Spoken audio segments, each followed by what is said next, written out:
it's filmmaking, I think, in the sense that, especially in this genre of doing action films, I think it will ultimately change the way that people shoot these films, because you're able to make much more bold choices.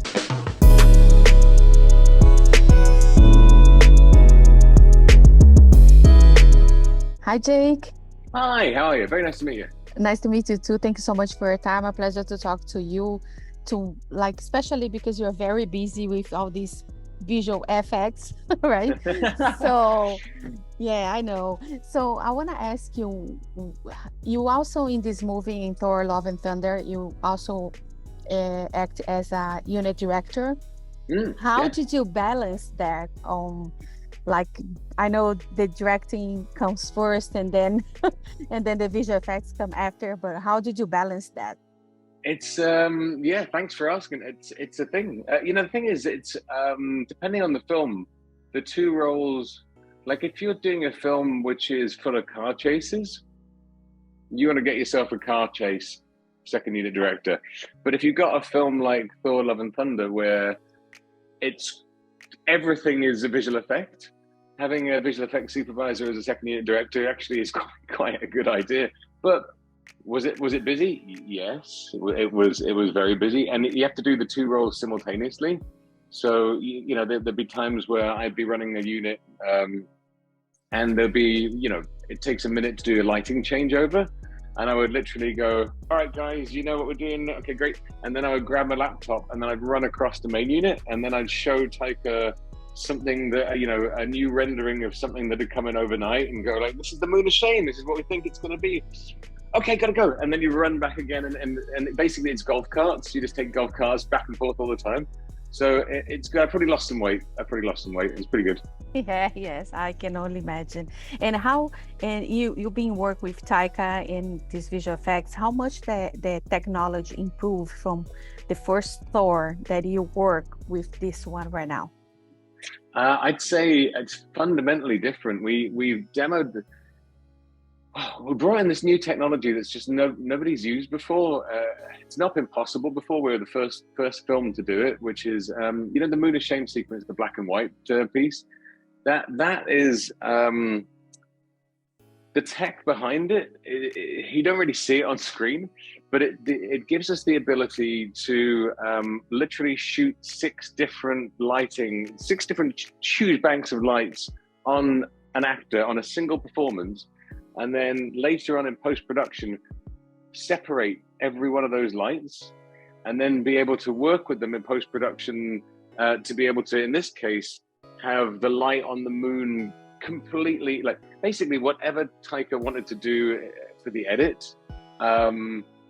If it was a perfect shot that he pulled out of let's say a 3-minute take, because he likes to run long on takes, and all of a sudden he's like, that bit, that to that.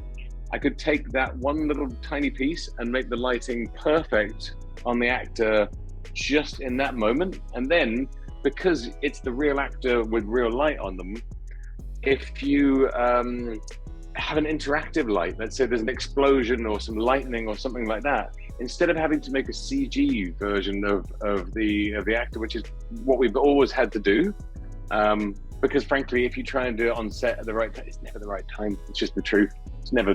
So people don't do it because they're terrified of, like, when you get to post-production, it'll be wrong. We were able to do it, and you would bring in just the lights in. If there's lightning or attacks or thunderbolts or things, you could just pull in a little bit of influence from whatever light, but it's really the actor. So I'd say that's a big step forward in, I think, probably, I mean, it's filmmaking, I think, in the sense that, especially in this genre of doing action films, I think it will ultimately change the way that people shoot these films, because you're able to make much more bold choices later and get it right. So it was, if I hadn't worked with a filmmaker like Taika before, and if I hadn't been the second unit director, and we hadn't done the Valkyrie flashback, there's a moment in the last film, that slow motion one where Tessa, if we hadn't done all of those, I would never have suggested anything like this. But it was like the one time to get all of these things together and prove it. So that was cool. And then aside from that, it's just like, all the CG, all the creature work, all of the planet building, all of the traveling through the universes. Goat boats, that's new. Yeah, We've never had goat boats before. exactly. Yeah. It's amazing. It's amazing. Oh, That was my next question about the goats. Like how I, that. I truly understood, and sorry to interrupt, but I truly That's okay. understood that we got the idea of this right when at a certain point, because I've been trying to explain the mechanics of the goat boat to Taika for a bit. I was like, well, because it forced me to come up with like how the technical process would work for the goat boat. I'm like, okay, we've got a flying boat.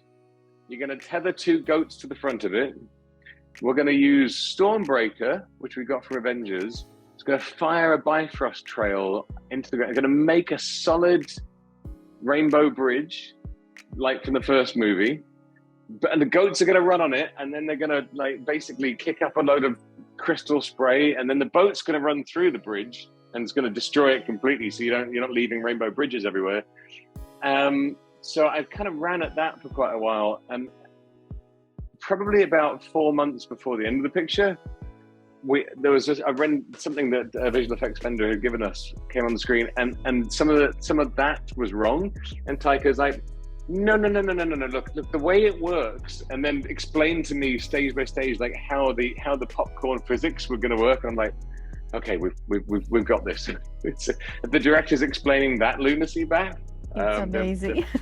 Yeah, but I'm sorry to interrupt you. You had a question about the goats. No, about the goats. It was, you just break down that scene that I was like very curious to know how the dynamic works in Taika's mind and in your mind. You know what I mean? Like it's very. I was like, oh my God, what's going on there? But it's very true. It's almost like Santa Claus making a like, you know. Uh-huh. I don't know. No, you're absolutely right, because I did work on a Santa Claus picture once, and we did do one of those shots where at the end where it just goes swoosh off into the distance, or maybe it came to camera or something like that. There's a lot of possibility of it being the reindeer. I was actually kind of worried about that. But I think we leaned into, it's one of those things, if we'd gone light on this, you could have accused like more easily of being Santa Claus, because we went so hard into the goats thing, and then the trailer fire out front, and then the sound, the goats screaming. That's amazing. But you guys did a really good job, and I love it. And I also love your style, like the way that you do, because you work in Jungle Cruise, which I love it as well. And then all these Thor movies, and you're working Akira, which I cannot wait to watch it. Oh yeah, that was exciting development. Yeah, some of the it's not up and running at the minute, but I tell you, the things that we came up with, amazing. Yeah, I can not only imagine. And what else? Like now that everybody's gonna be able to see the extra scenes that we have it, what we can find on the DVD and Blu-ray on the extra scenes that didn't make the cut to the final version of Thor? Oh, I think there's a lot on there. I mean, I really think there's whole scenes, because I mean, we shot tons of things. Well, one of the things that Taika does a lot, which I've learned over the last few projects with him, is he's an improvisational director, right? So he's not interested in the technology at all. What he wants to do is just get the actors together and then workshop, and then he'll just throw ideas at them.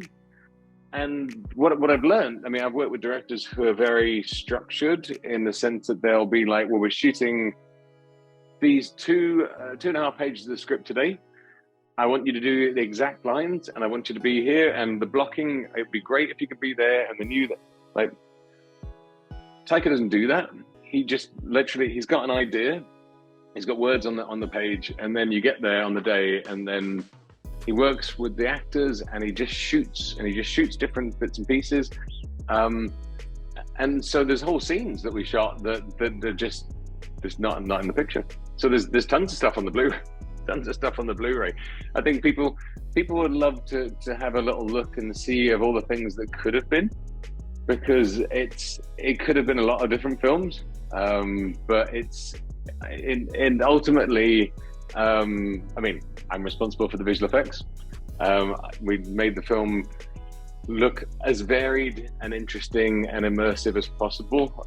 But I'm still super proud of the picture and what Taika and the gang did. So I do hope people enjoy the Blu-ray. It's the remastering is extraordinary. So I think that the color fidelity and the quality, like it's been enhanced up to ultra high definition. So I think people are going to dig it. No, that's for sure. We love it. We watch at the movie theater, and then we watch now in Disney Plus. Cannot wait to watch it at Blu-ray and then DVD. And I think you guys do the impossible possible. That's your job on the visual effects. So yes, thank you so much. So Jake, I just want to thank you so much for your time. A pleasure to talk to you. A pleasure to meet you and keep going. And I cannot wait to watch Akira soon. Oh, lovely. Thank you so much. Thank you so nice much. talking with you. Nice to meet you. Bye-bye. If you like this video, don't forget to comment, to like, and subscribe to our channel right here.